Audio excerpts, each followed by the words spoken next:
Yusril dan Romo Magnis debat soal etika dan filsafat di sidang MK. Kuasa hukum tim 02 Prabowo Gibran, Yusril Iza Mahendra berdebat soal etika dan filsafat dengan ahli dari tim 03 Ganjar Mahfud, Frans Magnis Suseno dalam sidang sengketa Pilpres 2024 di Gedung MK, Jakarta, Selasa, 2/4. Yusril bertanya konsep etika yang dipakai oleh Romo Magnis untuk menilai etika pencalonan Gibran Rakabuming Raka sebagai Cawapres 03. Yusril menyebut konsep etika dalam filsafat berbeda dengan konteks etika dalam penerapan hukum. Yusril mengakui dalam filsafat moral, etika lebih tinggi dari hukum.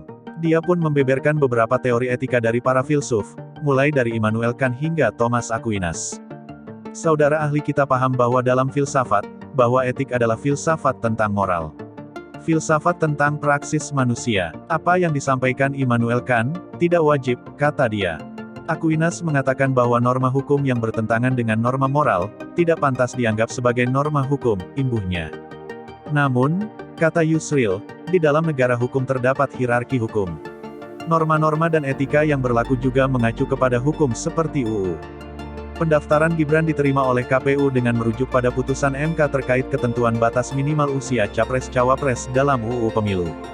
Putusan ini yang diklaim oleh pihak 02 sebagai dasar pencalonan Gibran sah. Yusril pun mengaku khawatir Romo Magnis tidak bisa membedakan etika dalam filsafat dan etika dalam hukum.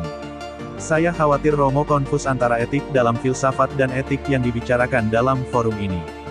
Yakni etik yang terkait dengan kode etik yang menjadi kewenangan MK, DKPP, untuk melakukan pemeriksaan suatu etik. Etik seperti itu agak berbeda dengan etik dalam filsafat, jelasnya.